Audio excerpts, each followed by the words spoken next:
Hello, everyone. Welcome to another episode of Live with Suzi. I'm Suzi Khatami, your host and the producer of the programs. We are very delighted to once again have Mr. Shane Malek with us.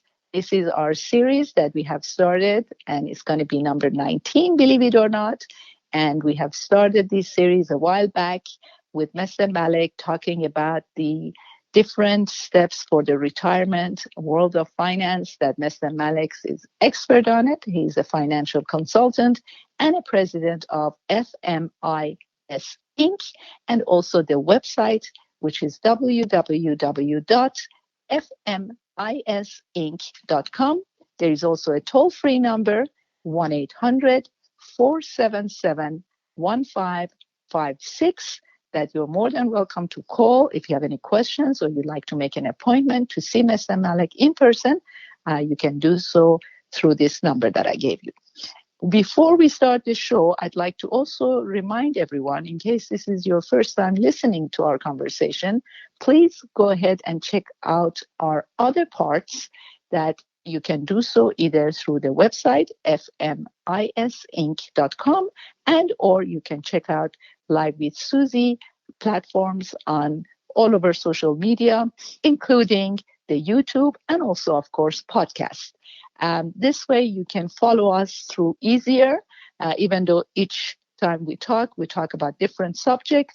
One has nothing to do with the other, but there is a world of knowledge that you can gain a lot by listening to other parts, because Mr. Malek is an expert in this with a lot of happy clientele and makes it easier for us getting to the retirement age, and hopefully we can sustain the lifestyle we are so accustomed to.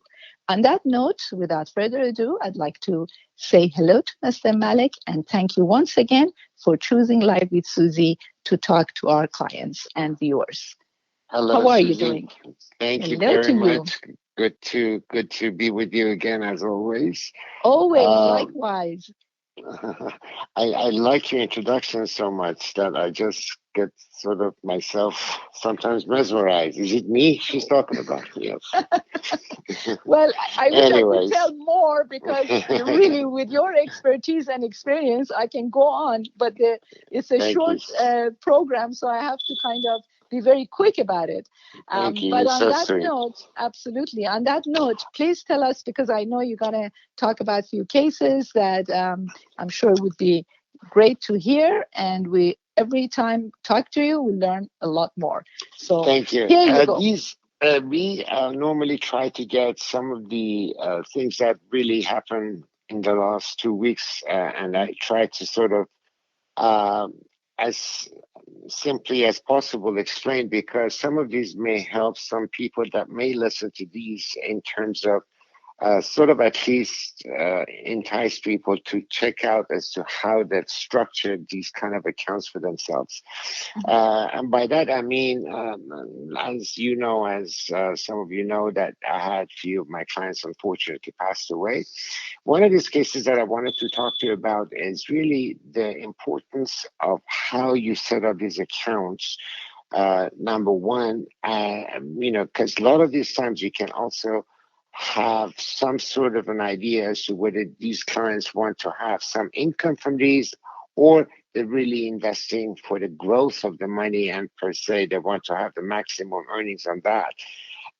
So in this particular case, I wanted to explain that how easy some of these sometimes can become without having to go through. Because a lot of times when there's a death in the family, well, the interruption, the disruptions and all of that stuff that happens, one, then two, the legal issues that come up, that if has not been taken care of, could cause some hiccups along the way, or some delays, I should say, along the way. In this type of accounts that we set up, generally we want to make sure, because these are really not subject to probate. So if you have a named beneficiary, it's very quick, and it could very easily, by just producing the death certificate, can go to whomever you wish to send this money to. But of course, you also have to realize if this is a before taxes or after taxes money, those are, different issues that at this time that you set up these accounts has to be determined. So, like in this case, for instance, we had some situation. A lady that passed away had a twin sister. Some of her accounts, she was the named beneficiary in her account, and some of them, the spouse were the beneficiary in this account. So really from day one that this unfortunate situation took place to the time that they were funded, it only took about 45 days, meaning that we had to just get the death certificate, produce it to these companies, and the accounts were very, very quickly, automatically was transferred to the named beneficiary without any issues.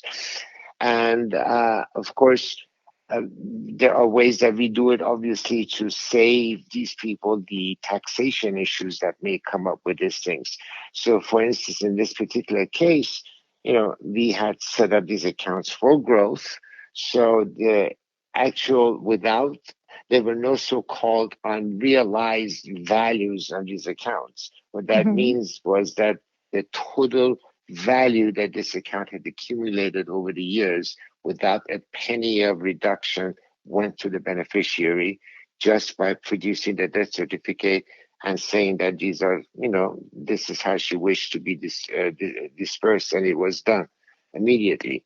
Whereas sometimes when you have a trust issue, again, I'm not saying the trust is bad, good, or should or not do, but the trust, generally, it's more involved.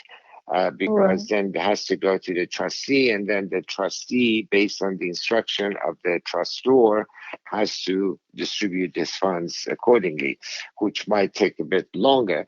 And sometimes, since these are not probatable situations, and people can really not contest it, so it's easily, I should say, passed on to the loved ones. And in this case, it took really forever. I mean, it took really literally from day one to the day that it was distributed, about 45 days. So the point of me trying to say this way is that it doesn't generally happen this way. These kind of things, if you haven't set it up right, basically would have to go through different channels. Then the issue of taxation comes if you haven't set it up correctly. So it means that if anybody other than the spouse is involved, then it's handled differently.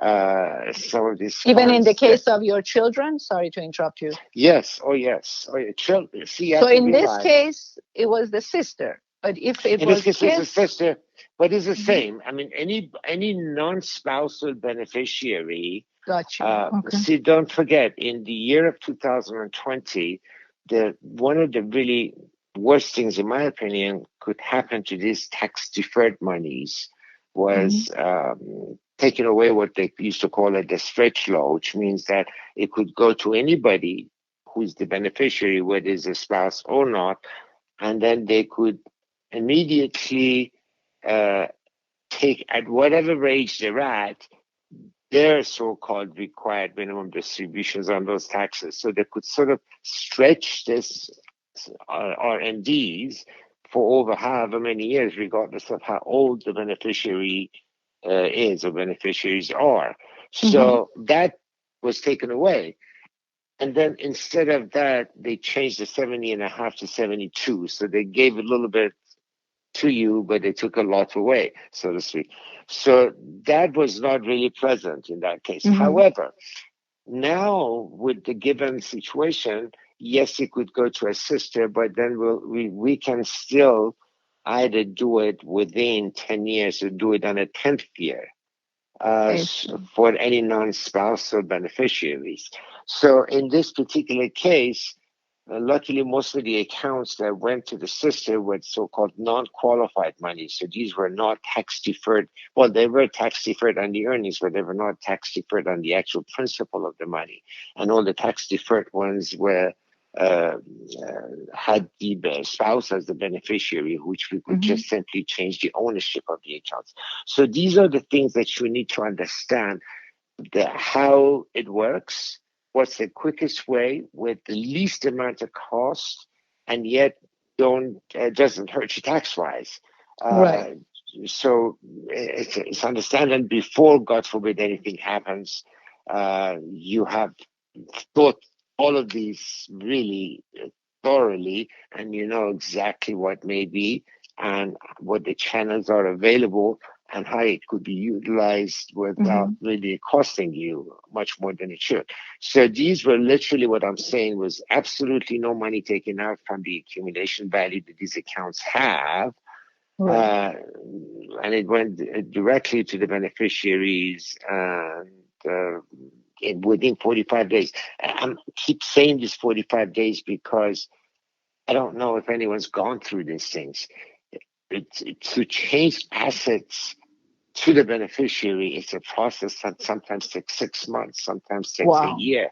I mean, these could be, if it's not set up correctly, it could be problematic, really. And then, you have to go through and solve at different stages until you get it transferred. Even there are people that have it in the trust, and the trusts are done not right, I should say, maybe, and they could be a problem as well. So it's very, very important to understand, first of all, what the purpose of this money is, whether you want to make money off of it, meaning it's a growth purpose only, which means that it doesn't cost you any penny more should you have wanted it for an income driven kind of accounts. So these are the facts and factors that you need to understand and set up ahead of time so that you can avoid the headaches for your loved ones afterwards. And, well, thank you so much, Mr. Malek, because what we take away from this conversation is, if we do even have a trust,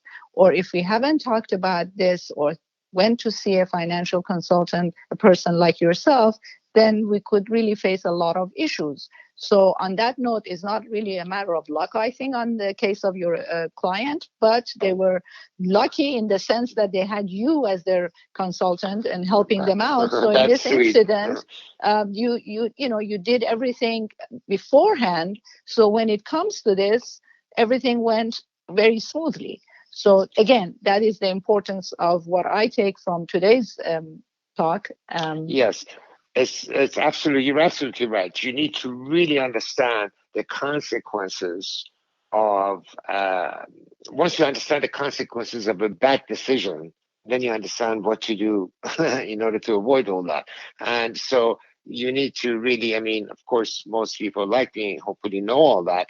And then, so they advise the clients towards the right direction, per se. So it's very, very important for individuals that invest to understand what could happen to the heirs should that happen to them. So in essence, they got to make sure that everything is done right.